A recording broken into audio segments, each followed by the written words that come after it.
Assalamualaikum warahmatullahi wabarakatuh. Perkenalkan, nama saya Eka Purnamasari dari Prodi Sosiologi Agama jurusan Dakwah dan Komunikasi Islam semester 6. Di sini saya sedikit ingin mempresentasikan hasil dari resume buku yang berjudul Diskursus Pluralisme Agama di Indonesia yang ditulis oleh Dr. Haji Muhammad Abzar Duraisa MAG. Mata kuliah ini diampu oleh Bapak Aswarimista MA dengan mata kuliahnya yaitu Agama dan Masyarakat Multikulturalisme. Di sini saya akan membahas dengan tema landasan epistemologi pemikiran pluralisme agama.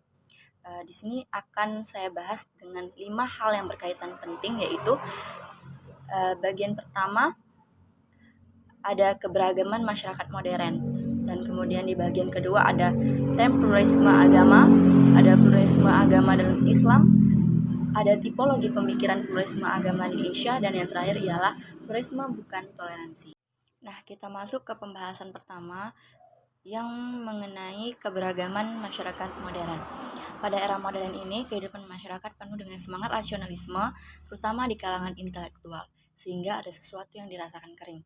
Nah, rasionalisme ini merupakan keinginan membebaskan diri dari sifat tradisional, di mana mereka hanya menerima pemikiran yang logis dan diterima secara akal. Nah, di sini saya memberikan 3 contoh yang menurut saya pada era zaman modern ini semakin berkurang dan kering. Nah, yang pertama itu ada sifat tradisional pada masyarakat, apalagi di area perkotaan kan. Sifat yang seperti ini tuh sudah jarang ditemukan. Tapi kalau di daerah pedesaan ini masih tradisi nilai budaya seperti ini masih terjaga dengan ketat. Nah, kemudian ada sikap saling menghargai, toleransi antara umat beragama, perbedaan umat beragama itu semakin kurang. Dan kemudian yang ketiga yaitu perkembangan teknologi yang semakin maju.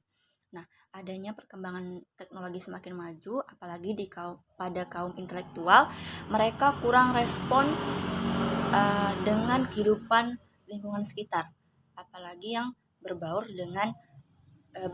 dengan masyarakat, nilai-nilai masyarakat.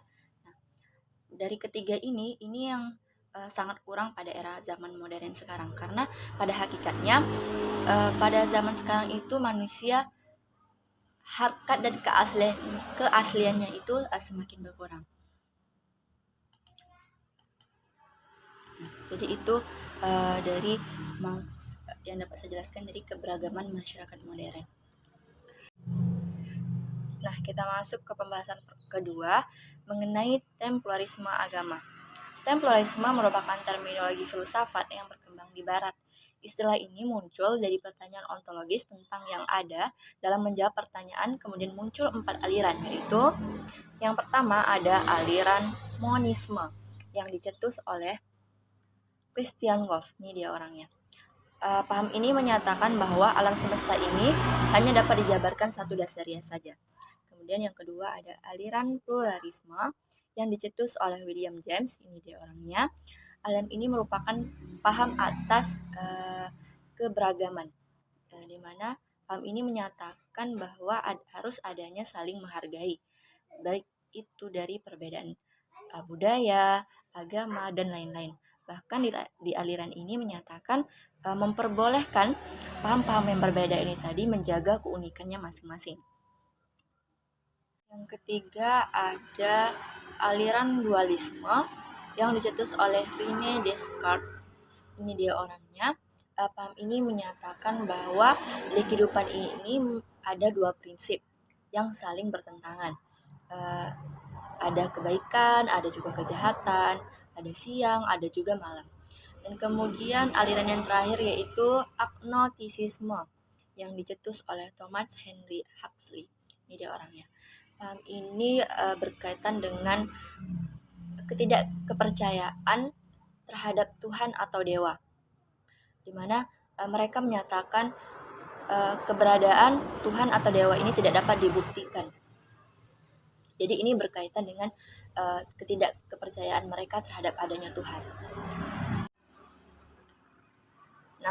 Di pembahasan ketiga tentang pluralisme agama dalam Islam. Dalam teks agama Islam, penerimaan atas keyakinan kepada Tuhan disebutkan sebagai anugerah, bimbingan, dan petunjuk Allah, juga Nabi Muhammad. Oleh karena itu, seseorang tidak selayaknya memaksakan agar orang lain mengikuti agamanya. Nabi Muhammad SAW bahkan memperingatkan kaum muslimin atau siapa saja yang melakukan penistaan, penindasan, dan kekerasan terhadap orang-orang non-muslim yang dilindungi dengan ancaman yang keras. Sabda Nabi Muhammad, siapa yang menyakiti non-muslim yang dilindungi, mengurangi hak-haknya, atau membebani mereka di luar kesanggupannya, atau mengambil milik mereka tanpa kerelaannya, maka aku musuhnya pada hari kiamat. Hadis riwayat Abu Daud. Nah, dalam Islam saja, Nabi Muhammad memperingatkan bahwa siapa yang membebani, melakukan penindasan, melakukan kekerasan terhadap orang-orang yang non-muslim, maka akan dimusuhi di akhir kelak. Jadi pada dasarnya kita sebagai umat muslim harus menerima keyakinan-keyakinan yang berbeda dari kita. Harus toleransi, saling menghargai agar hidup damai.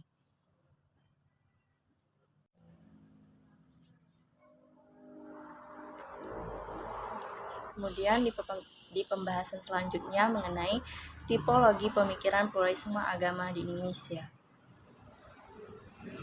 Ada 3, yaitu yang pertama ada pluralisme berbasis relativisme, di mana hal ini menyatakan bahwa kebenaran itu, maksudnya kebenaran agama itu dianggap benar bagi pemeluk-pemeluknya. Contohnya, orang Islam menganggap bahwa agamanya itu benar. Begitu juga dengan orang-orang Katolik, Kristen, Buddha. Mereka menganggap bahwa agamanya paling benar. Itu bagi pemeluk-pemeluknya. Kemudian yang kedua itu pluralisme berbasis nihilisme. Ini menyatakan bahwa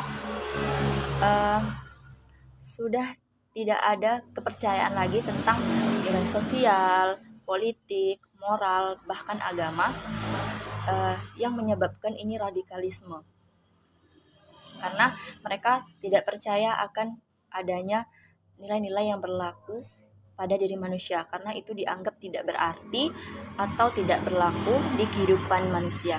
Kemudian ada pluralisme berbasis teosofis, di mana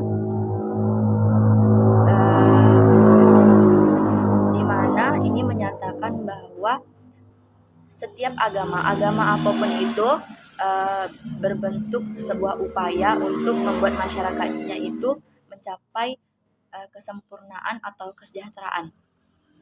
Jadi wajar saja kalau pemeluk-pemeluk dari agama-agama Kristen, Islam, Katolik, Buddha, Hindu, dan lain-lain itu menganggap bahwa agamanya benar, karena di dalam agamanya tersebut berisi tentang upaya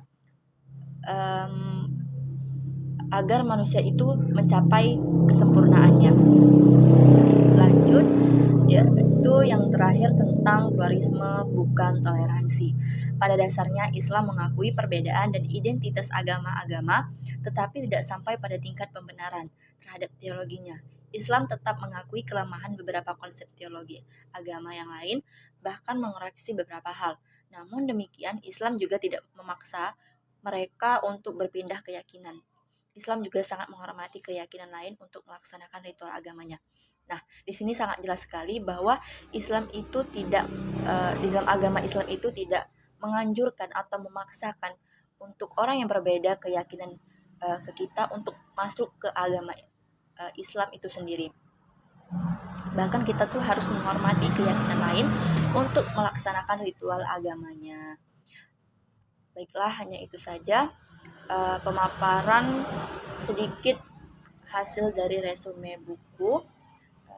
Kurang lebihnya saya mohon maaf apabila terdapat kata-kata yang kurang dipahami. Mohon maaf. Sekian, terima kasih.